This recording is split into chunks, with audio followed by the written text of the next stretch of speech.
शराब पीकर हीरा कोठे में आग लगाने के बाद नरेंद्र बेहोश हो जाता है।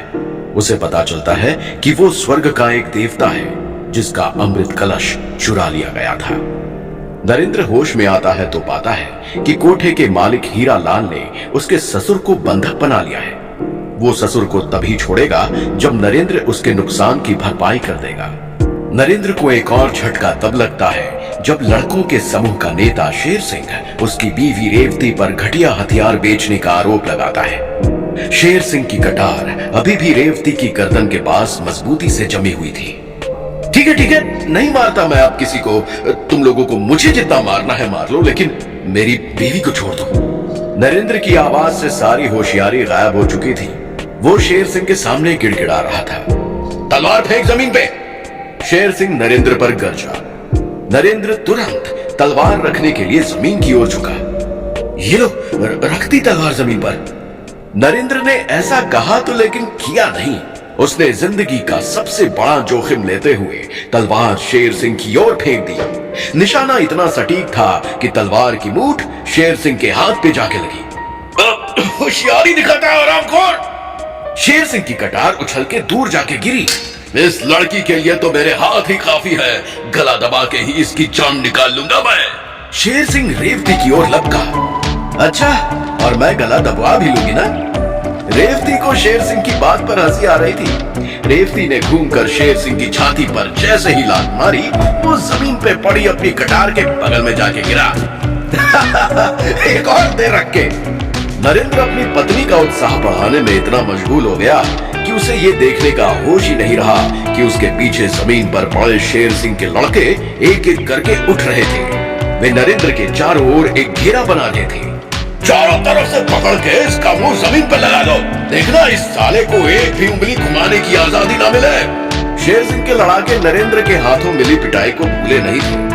संख्या में इतने ज्यादा होने के बावजूद वो नरेंद्र को कोई भी मौका नहीं देना चाहते थे। अरे ओ वीरांगना, जरा देख तो लो तुम्हारा पति कैसे धूल फांक रहा है। एक लड़ाका रेवती की ओर सीटी मारते हुए चिल्लाया। रेवती ने अब तक शेर सिंह का मार मार के बुरा हाल कर दिया था। दो लोग हो साले, दो लोग, समझे? हम 50 से जीत जाओगे क्या तुम बचोगी तो वो पिटेगा, वो बचेगा तो तुम पिटोगी।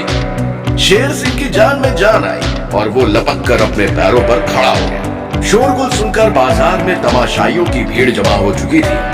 अच्छा ठीक है, मैंने तुम्हें हथियार दिए थे, उसकी सजा मुझे दो। मेरे पति को छोड़ दो, उसका तो व्यापार से कुछ लेना देना है ही नहीं। आप सब बताइए, मैं सही कह रही हूँ ना? रेवती ने भीड़ को संबोधित करते हुए कहा। हाँ, उस बेचारे को क्यों पकड़ा हुआ है? जिसने गलती की सजा तो उसे ही मिलनी चाहिए।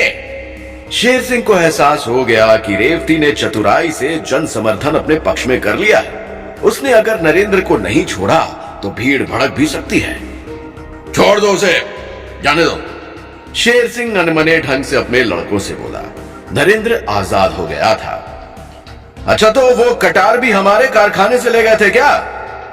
इसके पहले शेर सिंह अगली चाल चल पाए, नरेंद्र ने उससे पूछा। हाँ, ले गया था। शेर सिंह के मुंह से बस इतना ही निकल पाया था कि नरेंद्र भीड़ की तरफ देखते हुए बोला। हमारे कारखाने में बने हथियारों को जब जलाया जाता है तो स्लेटी रंग का धुआं निकलता है। आइए जांच लेते हैं कि शेर सिंह ने ये कटार हमारे कारखाने से ली है या नहीं।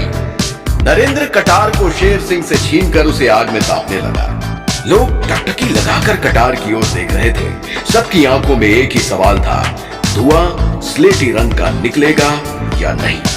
भीड़ बढ़ती ही जा रही थी। शेर सिंह के माथे पर पसीना आने लगा। क्या हुआ शेर सिंह? आग कटार को लग रही है, पसीना तुम्हें क्यों आ रहा है? नरेंद्र ने कटार भीड़ को दिखाते हुए शेर सिंह से कहा।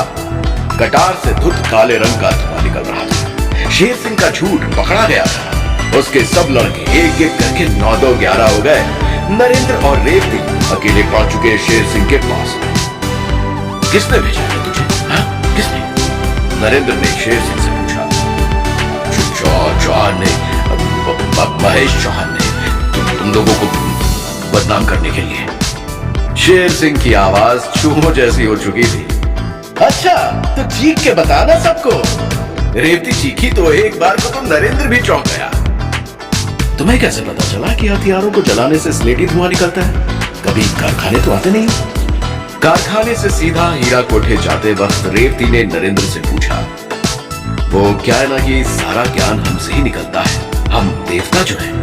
नरेंद्र ने रेवती से एक सच कहा जिसे रेवती ने मजाक में लिया। ज्यादा बातें मत बनाओ। रेवती का नरेंद्र पर गुस्सा अभी भी पूरी तरह से उतरा नहीं था। उसे हीरालाल को पैसे दे के अपने बाप को आजाद जो कराना था। अरे बाप रे बाप, इतना नुकसान हुआ है कोठे का। रेवती हीरालाल के कोठे में जले सामान की लिस्ट देख के चौंक गई। अच्छा, इतना नुकसान? मेरा शहर का सबसे बड़ा कोठा खाक कर दिया तुम्हारे नकारे पति ने। हीरालाल अभी भी नरेंद्र पे भड़का हुआ था। इस नुकसान की भरपाई में तो अपने सारे पैसे खत्म हो जाएंगे। रेवती ने नरेंद्र को देखकर चिंता से कहा, देखो अभी पिताजी को छुड़ा के ले चलते हैं, बाद में देखते हैं पैसे का। रेवती को नरेंद्र का उत्तर देख के लगा कि नरेंद्र के पास कोई खास योजना है नहीं। फिर भी पैसे देके पुरुषोत्तम को छुड़वाया गया। उन्हें लेकर रेवती और नरेंद्र घर पहुंचे। अब बोल, क्या योजना है तेरे पास? बंद कर दे धंधा। पुरुषोत्तम अभी भी गुस्से में लाल हो रहे थे। रेवती आशा से नरेंद्र की तरफ देख रही थी। उसे लगा कि वो पुरुषोत्तम की बात का कुछ तो जवाब देगा, लेकिन वो चुप था। मैंने बोला था इस अनाज के दुश्मन को पालो ही मत। नरेंद्र की सास ने जब तंज कसा तो नरेंद्र बिफर पड़ा। है मेरे पास योजना।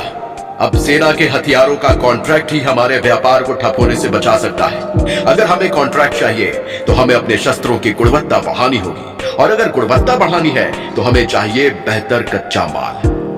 नरेंद्र एक सांस में ये सब बोल के बाहर निकल गया। बेहतर कच्चे माल के लिए ज्यादा पैसे भी चाहिए, वो हमारे पास है नहीं। पुरुषोत्तम को पूरा भरोसा था अगर वो नरेंद्र के कहे पे चलेंगे तो उनका पुश्तैनी व्यापार उम्मीद से पहले ही ठप पड़ जाएगा। थोड़ा भरोसा करके देखिए पिताजी।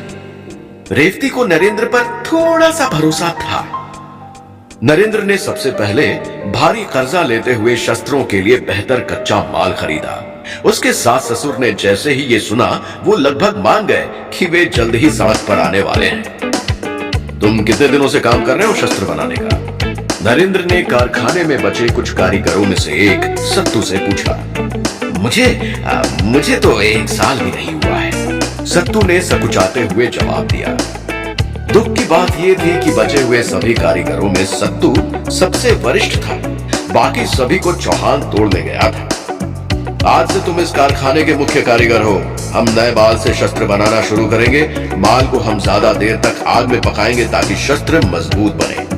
हमें किसी भी हाल में सेना के हथियारों का कॉन्ट्रैक्ट चाहिए, नहीं तो मैं भी सड़क पर आ जाऊंगा और तुम सब भी। नरेंद्र ने बचे हुए कारीगरों में उत्साह भरने की कोशिश की, लेकिन कारीगरों के चेहरे पर उत्साह कम, डर ज्यादा दिख रहा था। इतनी जल्दी ये सब कैसे होगा?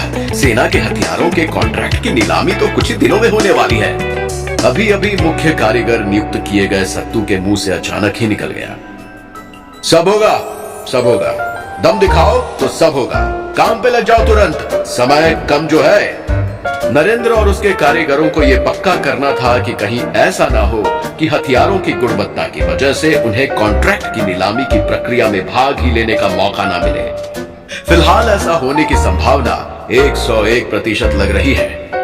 नरेंद्र को यह भी एहसास हो चुका था कि उसके पास युद्ध कौशल में पारंगत होने के लिए जरूरी गुण पहले से ही मौजूद है। उसे बस इन्हें निखारने की जरूरत है। वो सोच रहा था कि वो अपनी देवताओं वाली शक्ति को कैसे जगाए। वो ध्यान करने लगा और उसकी बंद आंखों के सामने उसे एक मंत्र नजर आने लगा। अधे सन सोत्तयो।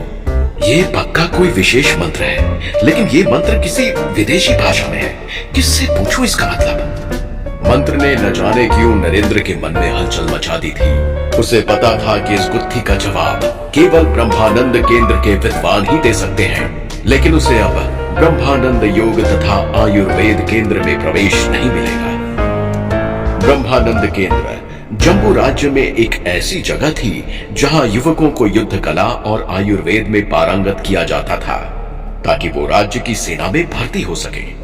केंद्र में प्रवेश पाने के लिए युवकों का अविवाहित होना जरूरी था।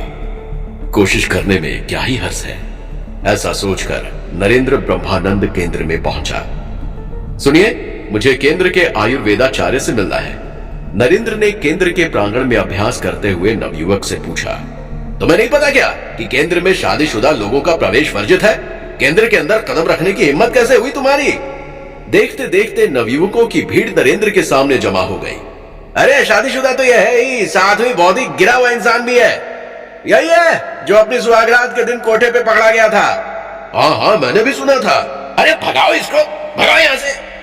वहां जमा नवयुवक नरेंद्र की शक्ल भी नहीं देखना चाहते थे। देखो, मैं केंद्र के अंदर जाकर ही रहूंगा, शांति से जाने दो या तुम सबकी हड्डियां तोड़ के जाऊं।